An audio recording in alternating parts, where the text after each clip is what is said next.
What's up, guys? Something that I wanted to share with you guys. I feel like sometimes because of the prosperity gospel, we're afraid of money, and we don't need to be. God knows that we need money. He's aware that we need money, and that's how we put food on our table. That's how we keep our businesses afloat. That's how we donate to our churches. That's how we help people. That's how we bail out family members who've been in trouble. That's how people help us.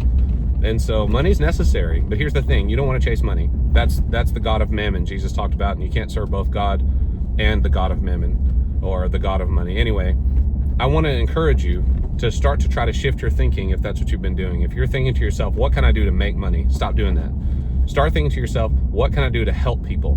And then the money is natural. It flows naturally from God. Scriptures say that we should commit our ways to God. As it relates to the workplace, it says, work heartily as unto God and not unto men, for it's God who will bring the reward.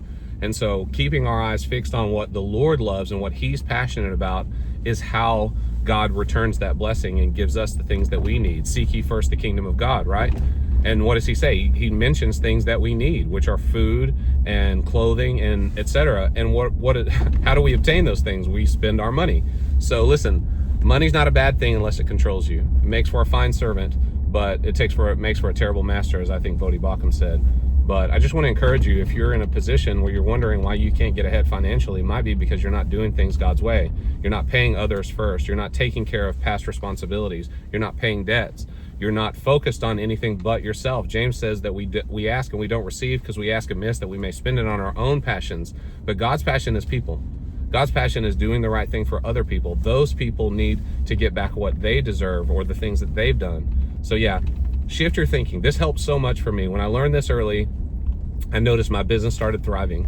Before that, I was struggling. I almost lost the business early on because I was thinking so inverted. I was thinking that I just got to make that money. I have to get that check so that I can keep things rolling. No, it's God who keeps things rolling. And I would rather lose my business than I would rather lose God. And so that's a bit of wisdom that I learned. I hope it helps you.